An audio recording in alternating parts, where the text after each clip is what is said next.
and Melissa is the program director at the National Institute of Health in the Division of Behavioral and Social Science Research at NIA. Her portfolio focuses on the role and the impact of families and interpersonal relationships on health and well-being in midlife and older age. And she's developing a research program devoted to animal models of human sociality. She also manages the age and gender portfolio. And it is really our pleasure to have her with us today. And her focus today is going to be on COVID-related initiatives at NIA. And this is a topic, obviously, that many of us are very interested in. And we know that COVID is having disproportionate impact on older adults and on minority adults. And so we're really looking forward to your remarks, Melissa, and want to thank you for taking the time to join us today. It's my absolute pleasure to be here today. Thank you for allowing me to be here. I'm going to talk a little bit about COVID-19 because we can't help but not talk about it. That's all we talk about, outside and inside. And so we would be remiss not to pay close attention to that. But again, it's my pleasure to speak to you. Well, I'm a program director in the Division of Behavioral and Social Research at the National Institute on Aging. And I'm also the NIA liaison to the RICMAR programs at NIA. And so I hope you can see my slides here because you'll see what I'm going to talk to you all about today. So I'm going to tell you a little bit about NIA and how CHIME fits in within the NIA mission, our strategic directions for research. And I'd like to tell you a little bit about NIA funding, priorities and research priorities and opportunities, some research avenues that we find promising. I'd like to offer you a few tips as welcome applicants to NIA and tell you about some great NIA supported resources and other opportunities at NIH for you all. And I'm going to cover a lot of territory here, but don't worry, because if you miss anything at all, you can Google it. And everything is in the public domain, and this presentation will be included in that. And so why don't we turn right now and get started with a bit about the NIA mission and strategic directions for research and how CHIME fits into that and how COVID-19 fits into this. And so our ongoing mission continues to be at NIA to support and conduct genetic, biological, clinical, behavioral, social, and economic research on aging, and to foster the development of research and clinician scientists in aging. Both of those are directly aligned with the CHIME program and other RICMARs, and so those both pertain to you.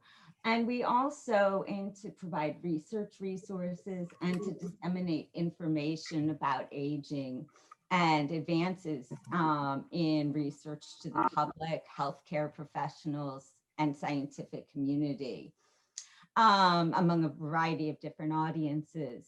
And to meet our mission, the National Institute on Aging, the strategic directions for research, excuse me, I thought I was pointing to this, but you can see it here in the middle of the slide here. The strategic directions for research in 2020 to 2025 outlines NIA's broad strategic directions, and they spell out 3 primary goals. And one of them is to understand the dynamics of the aging process, improving the health and well-being and independence of adults as they age, and to support the research enterprise, which is where you all fit in. And in alignment with the latter, NIA enthusiastically supports the RICMAR program, and whose goals is to enhance the diversity of the aging research workforce, and by mentoring promising scientists from underrepresented groups in sustained careers in aging research, and to develop the infrastructure to promote such advances. Including time, NIA is currently funding 18 resource centers for minority aging research in all, as well as the RICMAR National Coordinating Center that ties it all together. And among these include 8 newly funded RICMARs focusing on Alzheimer's disease and related dementias, which is an important research area that is also pursued by other RICMARs. And in support of the overarching objective at NIA to improve the health, well-being, and independence of adults as they age, Goal F of our strategic directions aims to understand health disparities related to aging and to develop strategies to improve the health status of older adults in diverse populations. NIA considers health disparities to be differences in any health-related factor, whether it be disease burden, diagnosis, response to treatment, quality of life, quality of health treatments, health behaviors, and access to high-quality care, to name a few, that exist among population groups. And if you go to the NIA website in the Office of Special Populations, you will see included the NIA Health Disparities Research Framework, which outlines these 4 different key levels of analysis related to disparities: environmental, sociocultural, behavioral, and biological. And with the primary focus areas in each of these levels. And you'll be able to see priorities and investments in health disparities research showcased there.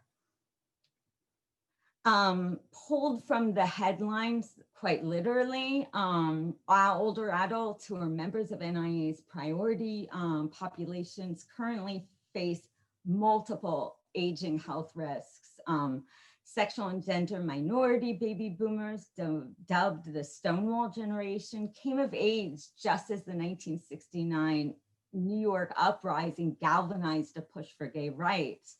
After living through an era of unprecedented social change, they're facing new challenges as they're growing old.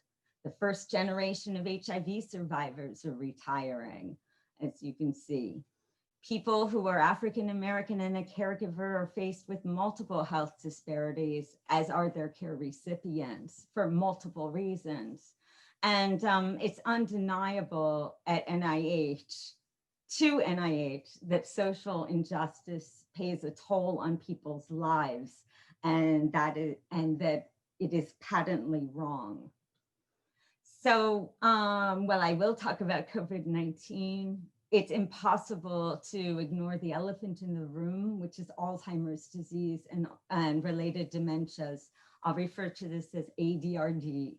While we're agnostic to disability or disease, we are focused on one in particular, and that is ADRD. And what you see here is a list of topic areas that are of great interest to my division of Behavioral Social Research, BSR. So I want to tell you a little bit about BSR in terms of what we do, because any of the work you're going to be doing, the bulk of the health disparities portfolio is in our division. And any of the research you wish to pursue, we focus on 3 themes. But first, more broadly, BSR supports social, behavioral, and economic research and training on aging processes at the individual and dyadic group, population, and societal levels. And the 3 themes are to elucidate the pathways by which social, psychological, economic, and behavioral factors affect health, to identify the causal mechanisms that account for these observed associations, and to target these mechanisms to modify individual behaviors in social contexts to promote health and prevent disease. Um, Notwithstanding NIA's incredibly focused attention on ADRD and COVID-19, BSR's work is focused mostly on health, function, and well-being versus disease. We take a life course approach to studying aging processes. We're interested in midlife prevention of chronic diseases of aging, reversibility, and redirection of adverse aging trajectories. We promote rigorous approaches to understanding and advancing behavior change at the level of the individual and organization. And we're interested mostly in use-inspired basic research and mechanism-focused intervention science. And I point out the NIH STAGE model and science of behavior change, which you all can Google afterwards. Turning to some funding priorities and some funding opportunities, NIA topics, areas of relevant, the topic areas of, I guess, the majority of our current funding announcements are focused in 4 different areas. 1, COVID-19. 2, Alzheimer's disease and related dementias, social determinants of health, and science of behavior change and intervention design. I would love to encourage you to subscribe, and I'll remind you at the end of the talk, if I remember, to subscribe to the NIA blog, and you could read about our interests and commitment to understanding and to achieving social justice. So in advancing this science. I'm just going to highlight a few examples. Again, you can find these online, but we're interested in the social, ethical, and behavioral implications of COVID-19 testing among underserved and vulnerable populations. We've got a multi-site COVID-19 related clinical trial implementation grant on aging, related to topics in at-risk older adults, funding announcement on the streets. There are many administrative supplements and competitive revision administrative supplement programs out there that NIA is participating. We currently have 73 active funding announcements on ADRD. And clearly these intersect. And so there is nothing to stop anyone from proposing research that meets at the intersection of COVID-19, ADRD, and health disparities, because unfortunately that intersection is real. And so for those of you who are holding NIA grants currently, or who wish to stalk and collaborate with someone who is, specific areas of interest are outlined in Notice AG 20-0222. Those are areas of interest to us. So you'll see how COVID-19 related changes in the social, economic, institutional, and policy environments differentially impact the health and welfare of people across the life course and vulnerable social groups, prevention practices and factors that influence adherence, and how social distancing impacts the care and well-being of vulnerable older adult populations, and health system responses and resulting racial, ethnic, or regional disparities in access and/or care. There has also, NIA has also been a very, very active contributor to a trans NIH work group. In fact, it's co-led by NIA and the Office of Behavioral and Social Science Research. And they work to make existing COVID-19 survey items and investigator contact information available in a survey item repository. So I would encourage you to take a look at these and to make use of these in your own research programs. And so you'll find COVID-19 specific survey items on Phoenix Toolkit, in the Phoenix Toolkit, and the NIH Public Health Emergency and Disaster Research Response programs. And if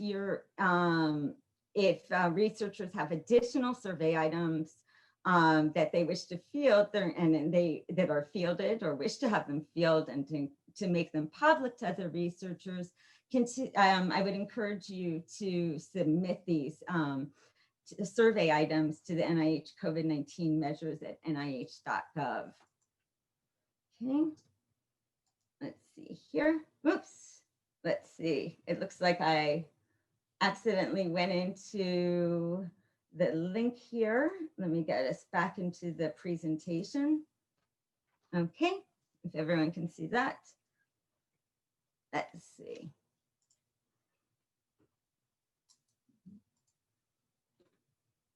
Okay, we're also participating in several FOAs that focus on COVID-19 and health disparities in vulnerable populations. And they're listed here in terms of that digital healthcare interventions to address secondary health effects, community interventions to reduce the impact of COVID-19 on health disparity and other vulnerable populations, and harmonization and data sharing expectations for supplement and revision projects are described here. So let's see. And so I also want to call your attention, since I have you as a captive audience here, to other administrative supplement opportunities that, that I would greatly encourage you to consider pursuing. So before the arrival of this horrific global pandemic, and we continue to do so, we are participating in several supplement programs, such as the Alzheimer's focused administrative supplements for NIH grants that are not focused on Alzheimer's disease. That deadline, it says 1 minute left. So I will leave those and additional tips. I think you're allowed, you're our special guest. You're allowed to talk as long as you would like. Nobody needs that. Trust me, nobody needs that. So, but I do want to, but you will see those, you will be able to see these administrative supplements, FOAs and NOCs on this PowerPoint, which will be published. And so for those of you who are interested in pursuing research in BSR, you're going to see that our next 5 years, based on the recommendations of our National Advisory Council on Aging, we are going to be paying a lot of attention to health disparities research and to developing approaches to intervention and prevention. You'll see a laundry list of areas that were recommended to us by this, our advisory council, and you will be able to imagine that these are things we're going to be developing in years to come. I do want to give you a few tips, though, to close us out, shall we say. And that is some common pitfalls that I've seen in applications that arrive in my portfolio, and these are the unfunded applications, are things I want to caution you against. And that is a presumption of health disparities in populations that you're studying. Limited evidence to demonstrate unique contributions, for example, of incarceration or minority stress or causal influences of stigma. We see subgroups that are pooled, that are distinct and with distinct effects. Intersectionality is not adequately quantitatively addressed. Cohort effects are mentioned but not addressed, or there's limited generalizability or impact. Either there's limited sample or an absence of power analysis. We see this often with qualitative analysis that doesn't include the next step for next steps, which could include quantitative analysis for research down the road, either by the PI or other PIs. Unsupported feasibility of collecting data at at hard to reach subpopulations who are faced with terrible health disparities. And as I said, qualitative studies without defined next steps. I want to encourage you to contact, to get to know, befriend your new program official at NIA or wherever you choose to go. You want to, what can we do for you? We can't write your application. We can't tell you if things are going to be funded if we don't have a funding line. And we won't even know until it's all over, actually. We can't write or edit specific aims for you. And we cannot even discuss your summary statement until you have received it. So we can't discuss your project or review after during that time after you've submitted the application and you are waiting your summary statement.